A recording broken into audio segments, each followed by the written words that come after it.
மனிதனாக பிறந்த எல்லாருக்குமே உணர்ச்சி வசப்படுறது ரொம்ப ரொம்ப சாதாரணமான விஷயந்தான். மனிதர்களுக்கு கஷ்டம், நஷ்டம், இஷ்டம், விருப்பு, வெறுப்பு எல்லாமே மனிதர்களோட வாழ்க்கையில் தினமும் காலை இரவு அப்படின்னு எப்படி வந்துட்டு போதோ அந்த மாதிரி தான் வாழ்க்கையில் எல்லா கஷ்டமும் நஷ்டமும் சேர்ந்து வந்துக்கிட்டே தான் இருக்கும். ஆனால் நிறைய பேர் எவ்வளவோ தைரியமாக இருப்பாங்க. எல்லா விஷயங்களுமே ரொம்ப பொறுமையாக எல்லாத்தையுமே ரொம்ப நிதானமாக கையாளுவாங்க.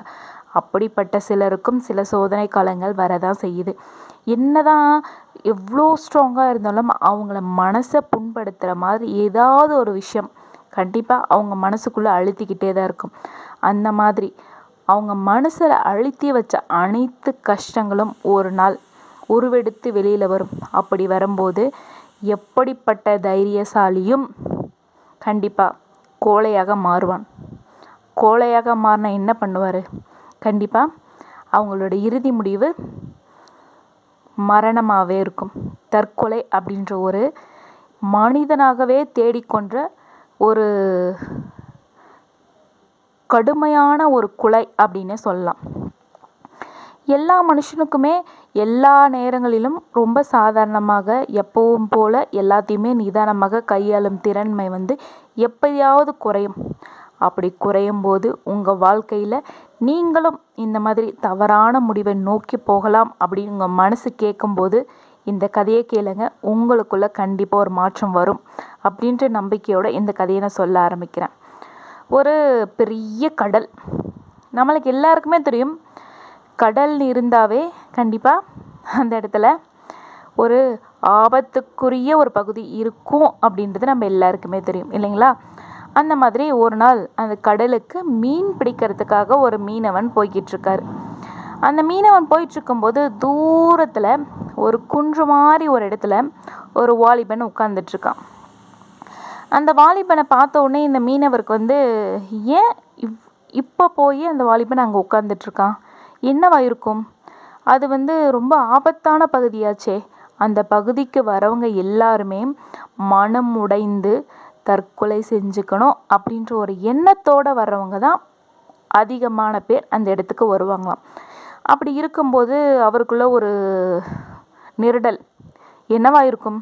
இல்லை சும்மா உட்காந்துட்ருப்பாரோ, இல்லை ஏதாவது தவறான முடிவு எடுத்துருவாரோ அப்படின்னு அவருக்குள்ள சில கேள்விகள் போக தான் செய்யுது. சரி, இதை நம்ம இங்கே இருந்து யோசிக்கிறத விட நேரடியாக போய் அவர்கிட்ட கேட்டாவே நம்மளுக்கு விடை தெரிஞ்சிருமே அப்படின்ற ஒரு எண்ணத்தோட அந்த மீனவர் அந்த வாலிபனை நோக்கி போகிறாரு. போய் அந்த வாலிபனை பார்த்து, என்னப்பா ஏன் இங்கே உட்காந்துட்ருக்க? இது ரொம்ப ஆபத்தான பகுதி, இங்கே உட்கார்றது உனக்கு நல்லது கிடையாது. அதனால் நீ இந்த இடத்த விட்டு நகர்ந்துடு.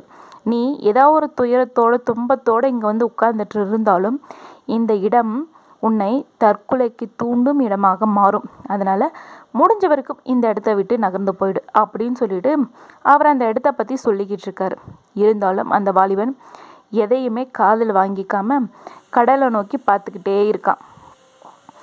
இவரும் சரி, நம்ம நினச்சது சரிதான், இவர் ஏதோ மன கஷ்டத்தோடு உட்காந்துட்ருக்காரு, இங்கே விட்டு போகிறது நல்லதில்லை, சரி நம்ம ஏதாவது செய்யலாம் அப்படின்னு சொல்லிட்டு அந்த மீனவர் என்ன பண்ணுறாருன்னா அந்த வாலிபனை பார்த்து, ஏப்பா நீ என்றைக்காவது மீன் பிடிச்சிருக்கியா, இல்லை நடுக்கடலுக்கு தான் போயிருக்கியா அப்படின்னு சொல்லி கேட்குறாரு. அதுக்கும் எந்த விதமான அசைவும் இல்லை, பதிலும் இல்லை. சரி, இன்றைக்கி ஒரு நாள் என்ன பண்ண, நீ என் கூட வா, நாங்கள் எப்படி மீன் பிடிக்கிறோம், நாங்கள் எங்கெல்லாம் போகிறோம் அப்படின்றத நீ பாரு, உனக்குள்ளே ஒரு மாற்றம் வரும் அப்படின்ற ஒரு நம்பிக்கையோடு இருக்க, நீ வர முடியுமா அப்படின்னு சொல்லி கேட்குறாரு. அவன் என்ன அவன் கேட்குற அந்த மீனவர் கேட்குற எதுவுமே அவனுக்கு மனசில் பதியலை. இருந்தாலும் சரின்னு சொல்லிட்டு தலையை மட்டும் அசைக்கிறாரு அந்த வாலிபன். சரின்னு சொல்லிட்டு அந்த மீனவர் அவனை அழைச்சிக்கிட்டு படகு எடுத்துக்கிட்டு நடுக்கடலுக்கு போகிறாரு. ரொம்ப தூரம் போகிறாரு. அங்கே போய் வலையெல்லாம் வீசுகிறாங்க. அவங்களோட குழுவெல்லாம் சேர்ந்து மீன் பிடிக்கிறதுக்காக நேரத்தை பார்த்து உட்காந்துட்ருக்காங்க. அந்த இடத்துல அங்கே இருக்கிற மீனவர்கள் எல்லாமே அந்த வலையை வீசுகிற விதமாக்கும், அந்த மீனை பிடிக்கிற விதமும் அதை எடுத்து கப்பலுக்குள்ளே போடுற விதமும் பார்க்குறதுக்கே ரொம்ப ரசிக்கக்கூடியதாக இருக்குது. அவன் கொஞ்சமாக அவனோட பிரச்சனைகளிலிருந்து வெளியே வர ஆரம்பிக்கிறான். அவனோட மனசு அவன் சுற்றி இருந்த அனைத்து அனைத்து பிரச்சனையுமே எங்கேயோ தொலைதூரத்தில் இருக்கிற மாதிரியும் அவன் வேறு உலகத்துக்கு வந்த மாதிரியும் ஒரு நினப்பு அவனுக்குள்ளே வருது. அதுக்கப்புறம் ரொம்ப நேரம் அந்த கடலில் பார்த்துக்கிட்டே இருக்கான். அவங்க செய்கிற ஒவ்வொரு செயலையும் பார்த்துட்டே இருக்கும்போது அவனுக்குள்ளே உற்சாகம் வருது, அவனுக்குள்ளே ஒரு ஆர்வமும் வருது. ஏன்னா ஒவ்வொரு முறையும் வலையை வீசி வலை எடுக்கும்போது அதுக்குள்ளே எவ்வளோ மீன்கள் இருக்குது, என்னென்ன மீன்கள் இருக்குது, இல்லை என்ன மாட்டி இருக்குது அப்படின்னு ஒரு ஆர்வத்தோடு அந்த வலையை பார்த்துக்கிட்டே இருக்கான். அப்போ சரியாக ஒரு பெரிய புயல் காற்று அடிக்குது. புயல் காற்று அடிக்கும்போது படகு பல விதமாக ஆடுது, என்னென்னமோ பண்ணுது. அப்போ அந்த மீனவர்கள் எல்லாருமே ஒரு விதமான தைரியத்தோடு நிற்கிறாங்க. ஆனால் தற்கொலைக்காகவே போன அவன் ரொம்ப பயந்து போய் நம்ம இப்படியாவது உயிர் தப்பிட மாட்டோமா அப்படின்ற ஒரு ஏக்கத்தோடு நின்றுட்டுருக்கான். அவனுக்கே அது புரியல. ஏன்னா எப்படியாவது நம்ம கடலை தாண்டி கரைக்கு போயிடணும், நம்ம உயிர் எப்படியாவது தப்பிக்கணும், இங்கே இருக்கிற யாருக்குமே எதுவுமே ஆகக்கூடாது, நல்லபடியாக நம்ம கரைக்கு போய் சேரணும் அப்படின்னு கடவுளை வேண்டிக்கிறான். நினச்சி பாருங்களேன், ஒரு கொஞ்ச நேரத்துக்கு முன்னாடி இறக்கிறதுக்காக வந்த அவன் இப்போ எப்படியாவது தப்பிச்சிட மாட்டோமா அப்படின்னு கடவுளை வேண்டுற அளவுக்கு மாறிட்டான். அந்த மீனவர்களும் எப்படியோ அந்த புயலை சமாளித்து முன்ன பின்ன எப்படியோ கரை பக்கமாக ஒதுங்க ஆரம்பிச்சிட்டாங்க. அப்போ தான் உனக்கு ஒரு விதமான நிம்மதி மூச்சே வருது. எல்லோரும் போகிறாங்க, இறங்குறாங்க, கரையில் இறங்கி அவங்க பிடிச்ச மீனெல்லாம் எடுத்துகிட்டு வந்து போடுறாங்க. அப்போ அந்த இளைஞன் கேட்குறான், அண்ணா நான் ஏதோ ஒரு மனவிதமான கசப்பில் வந்தேன். எனக்கு சுற்றி ஏகப்பட்ட பிரச்சனைகள். அப்பாவுக்கு ரொம்ப உடல்நிலை சரியில்லை, அம்மாவுக்கு ஒரே இருமல், தங்கச்சி கல்யாணம் ஆகலை, தம்பிக்கே படிக்க வைக்கணும், ஏகப்பட்ட கடன், சரியான வேலை இல்லை, எவ்வளவோ சமாளிக்கிறேன், இருந்தாலும் என்னால் முடியல. இந்த மாதிரி பிரச்சனைகளில் என்னால் தினமும் பார்த்து என்னால் சமாளிக்க முடியாமல் ஒரு கட்டத்துக்கு மேலே இந்த உலகத்தில் வாழணுமா அப்படின்ற ஒரு எண்ணத்துக்கே நான் வந்துட்டேன். அந்த எண்ணத்தோடு தான் நான் இங்கே வந்தேன். இருந்தாலும் நான் ஒரு வேளை இறக்கலாமே அப்படின்ற ஒரு யோசனையோடு தான் வந்தேன். என்னக்கே இந்த புயல் ஆட்டம் கண்டுருச்சு. ஆனால் நீங்கள் உங்கள் பிழைப்புக்காக உங்கள் குடும்பத்தை நல்லபடியாக பார்த்துக்கணும் அப்படின்றதுக்காக தினம் தினம் உயிரை பணைய வச்சு இந்த கடலுக்கு போகிறீங்க. நீங்கள் வாழ்கிறதுக்காக தினம் தினம் செத்து பிழைக்கிறீங்க. ஏன் உங்களுக்கு பயமாகவே இல்லையா? இல்லை இறந்து போயிட்டா என்ன நடக்கும் அப்படின்னு நீங்கள் என்றைக்குமே யோசித்ததே இல்லையா அப்படின்னு சொல்லிட்டு அந்த இளைஞன் கேட்குறான். அதுக்கு அந்த மீனவர் சொல்கிறாரு, அவர் கேட்ட கேள்விக்கு பதில் இல்லை, அவர் சில கேள்விகளை கேட்குறாரு. புயலை நம்மளால் கட்டுப்படுத்த முடியுமா அப்படின்னு கேட்குறாரு. முடியாது.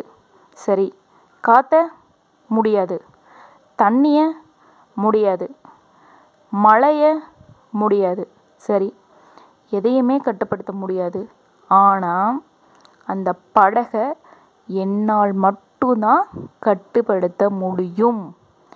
அதை எந்த திசையில் செலுத்தணும், எப்படி போனால் நம்ம கரை காண முடியும் அப்படின்றத என்னால் மட்டும்தான் செய்ய முடியும். அப்படி இருக்கும்போது நான் ஏன் பயப்படணும்? கட்டுப்படுத்த முடியாத இருக்கிற அந்த விஷயத்தை நினச்சி நான் கவலைப்படுறதை விட என் கையில் இருக்கிற என்னால் மட்டும் கட்டுப்படுத்த முடிய இந்த கட்டுமரத்தை நினச்சி நான் ஏன் வாழக்கூடாது அப்படின்னு அந்த மீனவர் சொல்கிறாரு. அப்போ அந்த இளைஞன் யோசிக்கிறான் ஒரு நிமிஷம். இந்த உலகத்தில் நம்ம கட்டுப்படுத்த முடியாத எத்தனையோ விஷயங்கள் இருக்குது. ஆனால் நம்மளால் மட்டும் நம்மை மட்டும் கட்டுப்படுத்துகிற விஷயங்கள் எவ்வளவோ இருக்குது. அதை நினைத்து நம்ம வாழ்க்கையை போகிறதை விட்டுட்டு கட்டுப்படுத்த முடியாத அந்த கடலை நினச்சி நம்ம வாழ்க்கையை தொலைக்கணுமா? இந்த கட்டுப்படுத்துகிற வித்தை என்கிட்ட இருக்கிற வரைக்கும் எனக்கு ஒன்றும் ஆகாது. நான் கண்டிப்பாக கரை சேர்ந்துருவேன். உனக்கும் நம்பிக்கை இருந்தால் நீயும் உன்னோட பிரச்சனைகளோட மோது. கண்டிப்பாக உன்னாலையும் கட்டுப்படுத்த முடியும் அப்படின்னு சொல்லிட்டு அந்த மீனவர் சொல்கிறாரு. அப்போ தான் அந்த இளைஞனுக்கு புரியுது, ஆமாம், எவ்வளோ வழிகள் இருக்குது வாழ்கிறதுக்கு.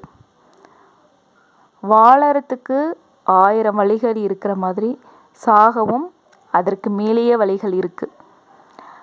சாக இத்தனை வழிகள் இருக்கும்போது வாழ ஒரு வழி கூட கிடைக்காமல் போயிடுமா? இல்லைங்களா? உங்களுக்கும் கட்டுப்படுத்தும் ஆற்றல், உங்கள் வாழ்க்கையை எத்திசையில் செலுத்தினால் உங்கள் வாழ்க்கை கட்டுப்படுத்த முடியும் அப்படின்றது உங்களுக்கு மட்டுமே தெரியும் அப்படின்னு நீங்கள் உங்கள் மனசார உங்கள் வாழ்க்கையில் கடல் அலையை கட்டுப்படுத்த முடியலனாலும் உங்கள் மனதை நீங்கள் கட்டுப்படுத்த முடியும் அப்படின்ற ஒரு நம்பிக்கையோட உங்கள் வாழ்க்கையில் அனைத்து வெற்றிகளும் உங்கள் வாழ்க்கைக்கு வரணும் அப்படின்ற ஒரு நம்பிக்கையோடு இந்த கதையை முடிச்சுக்கிறேன். நன்றி, வணக்கம்.